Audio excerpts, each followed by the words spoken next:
Hi, everybody. Welcome to English Digest. I'm Tom. And I'm Jacob. And Jacob is with us here today because Stephanie can't be with us, but don't worry, she'll be back soon. And today we're going to talk about trying to keep warm on these cold winter days. Oh, don't we ever need to keep warm? Because in Taiwan, a lot of people don't have what we call central heating, right? So exactly. You're in your apartment and it's concrete. And concrete doesn't really make for a warm, toasty. We have this word toasty here. It doesn't make for a warm, toasty feeling in your house. So it's very easy to feel cold indoors. Indeed, especially during the winter in Taiwan because, well, it's December now, and we can expect the cold winter to arrive very soon. Jacob, just out of curiosity, how do you keep yourself warm at home during the winter? Well, I think what the article says is you just put on more clothes, So you have one shirt on and maybe that's not enough, so you put another shirt on and then you might even put a jacket on or a hat on. So even in the house, you tend to put on lots of clothes. That's what I do. How about you, Tom? Something like that. Or I used to take the electric heater and put it on the floor next to my feet and then wrap myself in a blanket or a sleeping bag or something so the heater would heat up the inside of the sleeping bag. But I only do that if I'm really, really cold. Most of the time, I'm like you. I just wear more clothes. Yeah. Maybe go to bed early or something like that. So today we're going to be discussing various ways in the world, in different parts of the world, that people keep warm in the winter. So let's get to it, everybody. Let's read through the entire contents of our lesson for today, and then we'll be right back to discuss it.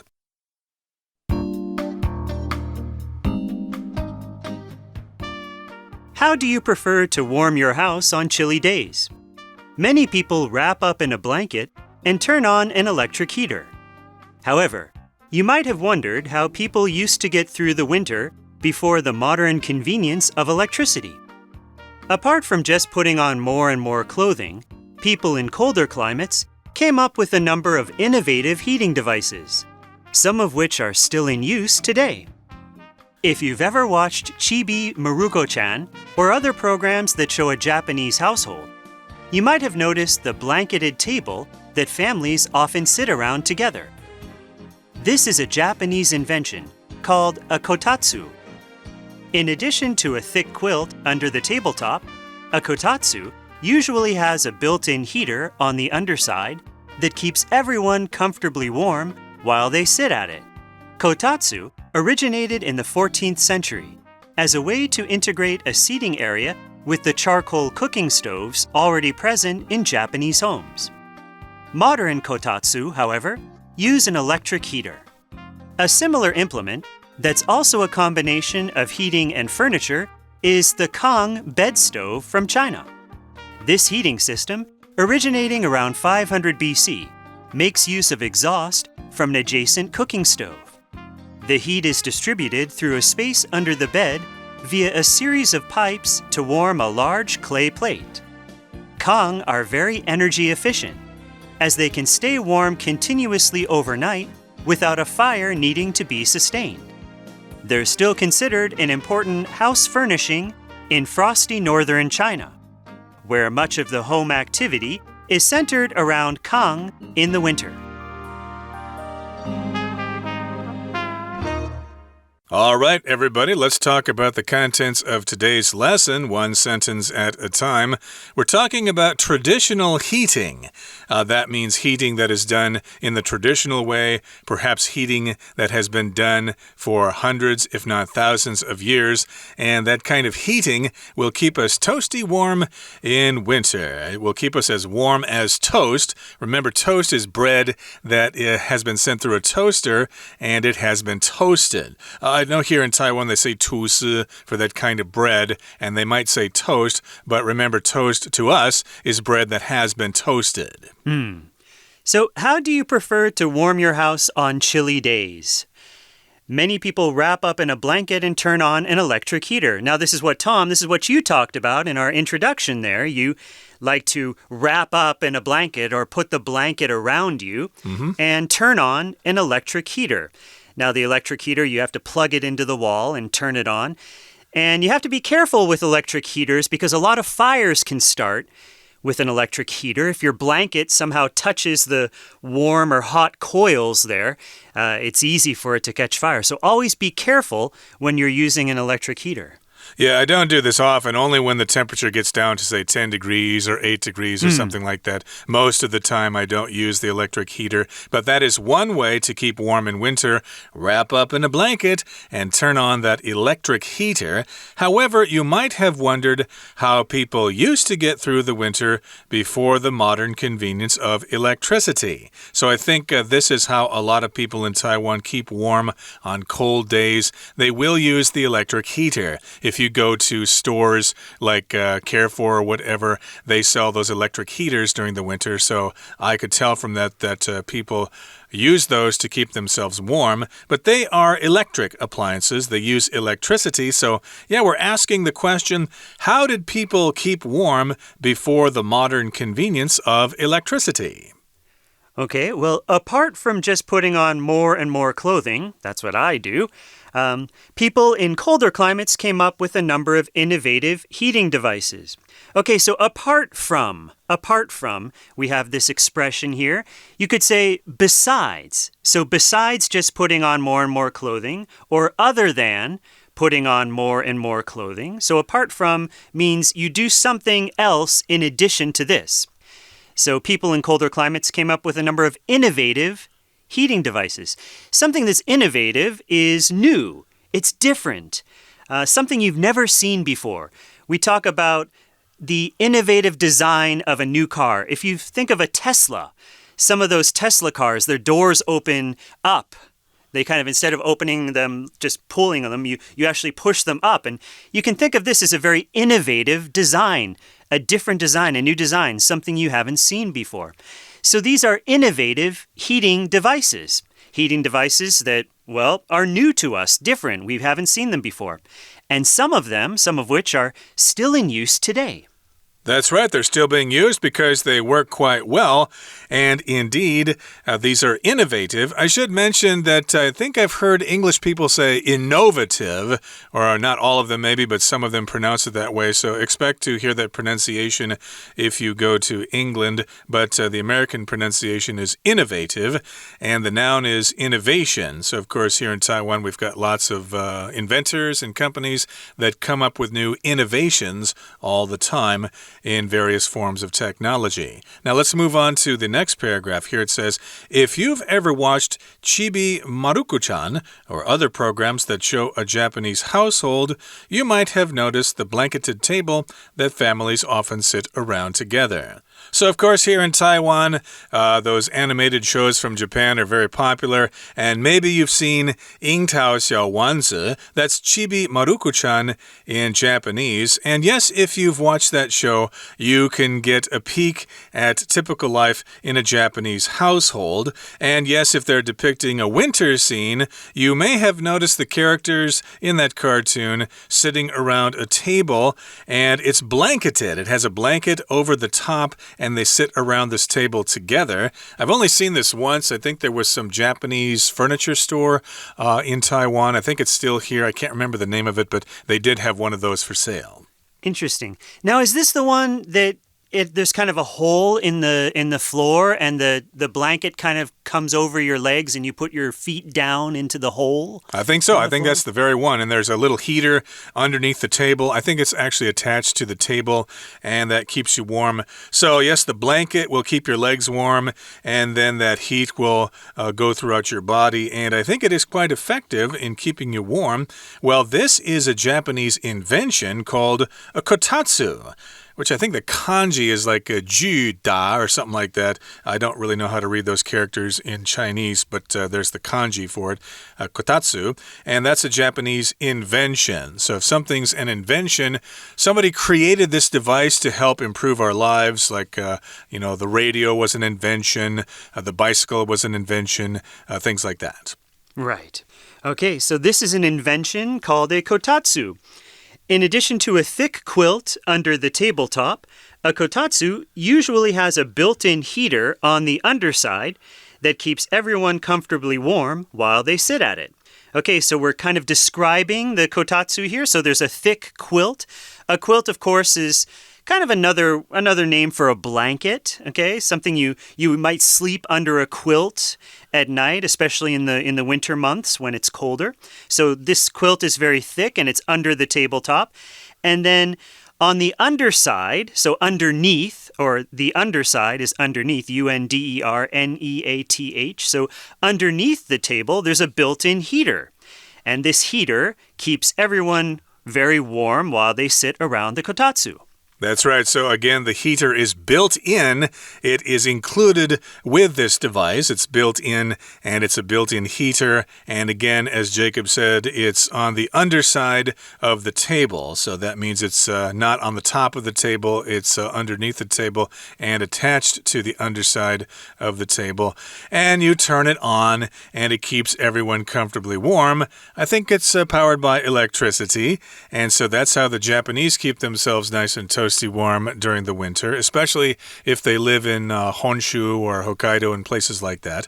So indeed, the kotatsu originated in the 14th century as a way to integrate a seating area with the charcoal cooking stoves already present in Japanese homes. So this one goes back a long way. It originated in the 14th century, which would be the 1300s. And here we've got the verb to originate, which means where something came from. That's right. So it came from Japan in the 14th century. Modern kotatsu, however, use an electric heater. Okay, right. So we're no longer burning charcoal inside the house because that, of course, is very dangerous because when you burn charcoal, it creates these gases and fumes that can be deadly. So it's not good to burn charcoal indoors. So that's why modern kotatsu, or the ones we use today, use an electric heater. That's right. And in the past, of course, as you said, they used charcoal to heat the underside of the table there. But charcoal, again, is, well, it's kind of like coal, I guess. We use it in barbecues. I think you're all very familiar with charcoal here in Taiwan, especially around Mid-Autumn Festival. You need charcoal for those outdoor barbecues. Okay, that brings us to the end of the first part of our lesson for today. Let's take a break now and listen to our Chinese teacher. 听众朋友大家好，我是安娜。我们今天要带大家来探讨一个问题，就是12月以后冬天，那到底现代的人当然有很多的这个电暖炉设备啦，什么加热的设备，以前的人难道冬天都是躲在棉被里过寒冬吗？不是哦，其实啊，以前的人啊，当然衣服会穿得多啦，但是在寒冷的天气里面，还是有很多取暖的设备，而且到现在都还在用诶。比如说我们在第二段看到的是日本的暖桌。日本的暖桌到底是什么呢？如果你有看过樱桃小丸子啊，或者是一些日本家庭的节目，大概就会注意到啊，家人可能就会围着坐在铺着毯子的桌子，那这个桌子里面其实就有加热的设备。那当然现在加热设备不可能用火啦，就是会用电暖炉。好，那这个东西呢，在日文里面呢，其实就是所谓的暖桌。这个暖桌的日文出现在第二段的地方，在第二句，我们看到这个是 kotatsu。好，那么不过这一段呢，我们还是要看一下第一句的地方，因为它有一个限定用法的关系子句。第一句有点长，第一个关系子句呢，就出现在我们刚刚说的樱桃小丸子 Chippy Maruko Chan， 还有 or other programs， 这个是先行词。programs 后面从 that 一直到逗点的地方有一个限定用法关系子句哦。那么逗点之后还有一个限定用法的关系子句，那么先行词是 the blanketed table， 就是盖着毯子的一张桌子，后面的 that 一直到句尾的地方是限定用法关系子句。好，所以以前的话呢，暖桌底下都会有一个镶在里面的这个暖气的设备，那当然这样子的话大家坐的就很舒适。可是现在的话呢，我们用的是电暖器，以前则是用木炭烹饪炉跟这个所谓的暖桌做一个相结合的方式。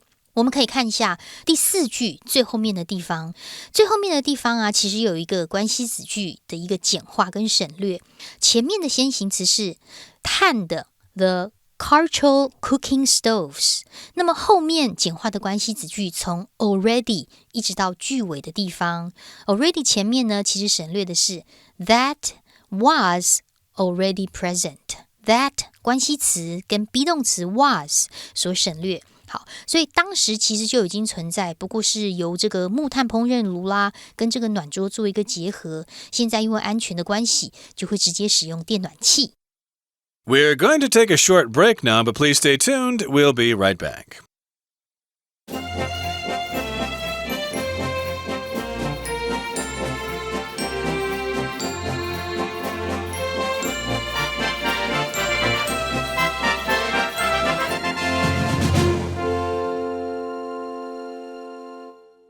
Okay, welcome back, everybody. Let's continue with our lesson. We're talking about traditional heating methods in the winter.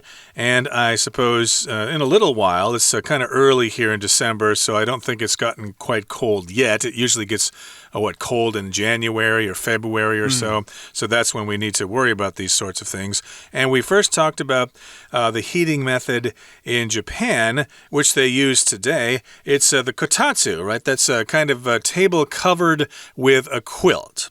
Right. And so people will sit around the table. Now, before, they heated it with charcoal. They would burn this, and it would, make the underside or underneath the table very warm, so their legs would be warm. But now, of course, we're in modern times, and it's more convenient, so we can just plug in our kotatsu, and we use electricity to heat the kotatsu, an electric heater. And this is, of course, built in. So you can buy this all together. So you buy a quilt, a table, and an electric heater all in one, the kotatsu.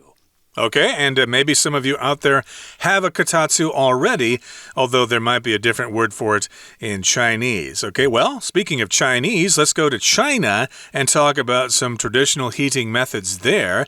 Here in the final paragraph it says, a similar implement that's also a combination of heating and furniture is the Kong bed stove from China. So if you talk about an implement, it's a kind of instrument, something that you use to benefit you, to help make your life more convenient. That's right. We can talk about writing implements. So that might be a pen or a pencil. It's a combination of heating and furniture, and again, it's called the Kong. It's a bed stove from China. So yes, it's a combination. Okay, that's when you have two or more things together. We often talk about different kinds of foods, like, let's see, bubble tea here. That's a combination of black tea and milk and sugar and tapioca balls. That's right. Or you might talk about a color combination. Two colors that look kind of nice together. They form a nice combination, a color combination. Okay, so the Kong bed stove from China, this heating system originating around 500 BC. So here's that word again. We talked about when and where the kotatsu originated. So here we're talking about the Kong originating around 500 BC, makes use of exhaust from an adjacent cooking stove. Now this is interesting. So there's exhaust, or the stuff that comes out of something. Exhaust we usually think of from a car or from a scooter, how it has the back of it, and you see that kind of dirty gas or dirty smoke that comes out of the back of your scooter or your car. That's the exhaust. And cooking stoves also have exhaust. Now, the cooking stove, we say it's adjacent to the Kong. Adjacent means next to. Exactly. So, yeah, we've got exhaust, and that's just the waste product given off from something like from your car. You have an exhaust pipe, for example, that comes out. And this is also the base of the word exhausted, which means you've given up all your energy. You're all tired. You don't have any energy left. You are exhausted. You might be exhausted after studying English for a night or something like that. But in this particular case, when you're cooking and you're using charcoal or something like that, it will produce smoke, and that smoke has to go someplace, so that smoke is exhaust. So again, the Kong makes use of exhaust from an adjacent cooking stove. So the cooking stove is nearby to the bed, and the heat is distributed through a space under the bed via a series of pipes to warm a large clay plate. So yes, they're not wasting the heat there. The heat will be distributed through a space. It will be sent to different locations. It will be distributed. Like if you produce a product, of course, you want to distribute it to different stores so that you can sell it. In this particular case, the heat is distributed through the space under the bed, through these pipes, and then they warm this large clay plate. This is very innovative. I'm very impressed reading about the Kong here. It's basically you have a heated bed, right? And you're basically heating your bed, which is very important when the weather gets cold.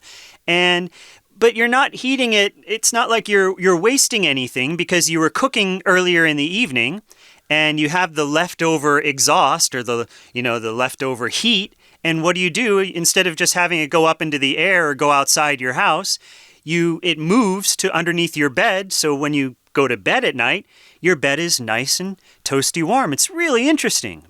Yeah, and I don't think the exhaust is going to come out inside the room there. I think the heat is going to go through those pipes, heat the bed, and then the exhaust will go outside so you don't all choke to death. Right. It's very innovative. That's a pretty cool invention, and it's really old. It originated around 500 BC, so it's been around for thousands of years. And Kong are very energy efficient as they can stay warm continuously overnight without a fire needing to be sustained. So here we've got the word continuously, which means it just keeps on going. I always mention this because it rains so much in Taipei, but sometimes it rains continuously for several days during the winter. That's right. And we have the word overnight. Okay, overnight basically means from the night of one day to the morning of the next day. So overnight. If you stay overnight somewhere, it means that, maybe you go to your friend's house and you stay overnight. That means you go to your friend's house in the evening and you have you might just hang out together or do stuff, and then you go to sleep, and then you wake up the next morning, you stay overnight at their house. This is something that we loved to do when we were younger. I'm not sure if it's as common in Taiwan, My kids don't really go and stay overnight at their friends' houses very often, but it's something we used to love to do as kids. Yeah, I remember when I had an overnight stay at my friend Kevin's house. I guess it was kind of like a slumber party, and we listened to the song Little Willie by the Sweet over and over again. I don't know if you know that song. It's it probably indicates how old I am. But in any case, yes, that is a tradition in Western countries of staying overnight with friends just for fun, to watch TV or play games or whatever. So yes, indeed, people can stay warm continuously overnight, or the bed can stay warm actually overnight. So you don't need to have another fire. You don't need to have the fire sustained. And here sustain means to keep something going. It doesn't stop. For example, if you're in a running race, for example, and you want to win, you need to sustain a certain pace. You need to keep up that pace. Otherwise, other people will pass you. That's right. So they're still considered an important house furnishing in frosty northern China. Okay, so the Kong are still around, and they're still an important house furnishing. A furnishing is something that you would put in your house to make it more comfortable. So furnishings might be couches, sofas, chairs, tables, things like that. Something that is frosty is very cold. You might have a frosty cup of soda on a hot summer's day, so it will cool you down. So something that's frosty is very cold.